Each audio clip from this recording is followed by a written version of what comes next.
In a binary tree, इसको हम इस O ऑफ n में सॉल्व करने का एक मेथड देखेंगे और साथ ही में देखेंगे कि इंट्यूशन कैसा रखना है ऐसे चैलेंजेस को सॉल्व करने के लिए।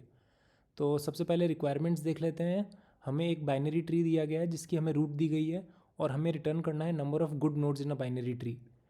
गुड नोड को इन्होंने डिफाइन किया है कि a node x is called good अगर if the path from root to x there are no nodes with value greater than x. तो एक नोड तभी गुड होगा जब तक रूट से लेके उस नोड तक जितने भी एलिमेंट्स आए हैं सबसे ज़्यादा वैल्यू उसकी होगी, तभी वो एक गुड नोड के लिए एलिजिबल होगा, वरना वो नहीं होगा। तो जैसे इस वाले में हम देखेंगे 3 एक गुड नोड है, 3 से 4 हम गए, मैक्सिमम वैल्यू अभी तक 3 है, तो 4 और 4 उससे ग्रेटर है तो 4 भी एक गुड नोड हो गया है। अभी तक मैक्सिमम वैल्यू 4 है तो 1 गुड नोड नहीं हो सकता क्योंकि 1 4 से छोटा है। इधर 5 4 से भी बड़ा है इसलिए 5 भी गुड नोड है। सिमिलरली 1 एक गुड नोड नहीं है क्योंकि 3 की वैल्यू 1 से ज़्यादा है, और 3 एक गुड नोड है क्योंकि अभी तक मैक्सिमम वैल्यू हमने 3 देखी है। तो इस तरीके से हमें ये फाइंड करना है। और हमें ये जो मेथड दिया गया है वो उसका एक ही आर्ग्यूमेंट दिया गया है जो कि है रूट। हमें रूट दी गई है। तो इसमें पहला ऑब्जर्वेशन यही है इसको सॉल्व करने का कि हर नोड पर जाकर हम जब चेक कर रहे हैं कि करंट नोड एलिजिबल है कि नहीं, तो हमें ये पता होना चाहिए कि अभी तक जो रूट का पाथ है उसमें मैक्सिमम वैल्यू हमें क्या दिखी है, और वो भी हमें हर लेवल पर चाहिए होगी। जब भी हम किसी नोड को चेक करेंगे तो वो वैल्यू हमेशा हमें चाहिए होगी। तो इसीलिए हम एक नया मेथड लिखेंगे जिसमें हम एक रूट आर्ग्यूमेंट लेंगे और दूसरा आर्ग्यूमेंट लेंगे कि मैक्सिमम वैल्यू यहाँ तक पहुँचने के लिए नोड्स की मैक्सिमम वैल्यू क्या अभी तक हमने देखी है। तो इन दो आर्ग्यूमेंट्स के साथ हम एक नया मेथड बनाएंगे और इसको सॉल्व करने के लिए हम एक तो चेक करेंगे कि खुद ये नोड एलिजिबल है कि नहीं, और दूसरा हम रिकर्स कर लेंगे लेफ़्ट और राइट सब नोड में।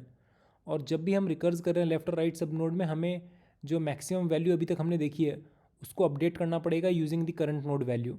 तो ये दो ऑब्जर्वेशन है इस चैलेंज को सॉल्व करने के लिए। तो एक इसकी इम्प्लीमेंटेशन C++ इम्प्लीमेंटेशन हम देख लेते हैं कैसे होती है।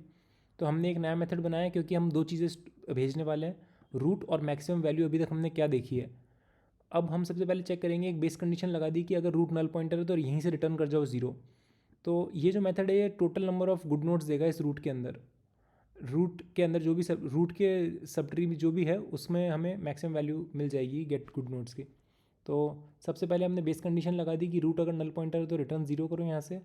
फिर हम चेक कर रहे हैं कि क्या करंट नोड गुड है, और ये हम उस तरीके से चेक कर सकते हैं कि रूट की जो वैल्यू है अगर वो ग्रेटर देन इक्वल टू है मैक्सिमम वैल्यू जो अभी तक हमने रूट से लेके यहाँ तक देखी है ओरिजिनल, तो ये एक करंट गुड नोड है। ठीक है, और हमने मैक्सिमम वैल्यू सीन को अपडेट कर दिया करंट नोड की वैल्यू के साथ कंपेयर करते हुए। सिमिलरली अब हमारे पास लेफ़्ट और राइट ट्री एक सब ट्रीज पॉसिबल है, तो हम उन दोनों की वैल्यूज़ लाएंगे और इनको एक अलग अलग वेरिएबल्स में स्टोर कर लेंगे। गेट गुड नोड्स आइट्रेट कर रहा है लेफ्ट वाले सब ट्री पे और ये वाला राइट सब ट्री में आइट्रेट कर रहा है। तो इससे हमें दो आंसर मिल जाएंगे लेफ्ट और राइट सब ट्री के। एंड में हम चेक करेंगे क्या करंट नोड हमारा गुड है, तो हम इनिशियल आंसर को 1 कर देंगे, और अगर गुड नहीं है तो इसका मतलब हम आंसर को 0 सेट कर देंगे यहाँ पे। और एंड में हम रिटर्न कर रहे हैं answer plus left sub tree में कितने गुड नोड्स हैं और राइट सब ट्री में कितने गुड नोड्स हैं, इसको हम यहाँ पर रिटर्न कर रहे हैं। तो इस तरीके से इसको सॉल्व किया जा सकता है। एक बार इसको हम देख लेते हैं रन करके भी, और इसमें स्पेस कॉम्प्लेक्सिटी और टाइम कॉम्प्लेक्सिटी इसकी O ऑफ n ही होगी क्योंकि हम सारे नोड्स के ऊपर आइट्रेट कर रहे हैं, तो ईजिली O ऑफ n हमें लग जाएगा। तो टाइम कॉम्प्लेक्सिटी इसकी O ऑफ n होगी। और अगर आपको इसमें कुछ भी यूज़फुल लगा हो तो सब्सक्राइब जरूर कीजिएगा। Thank you.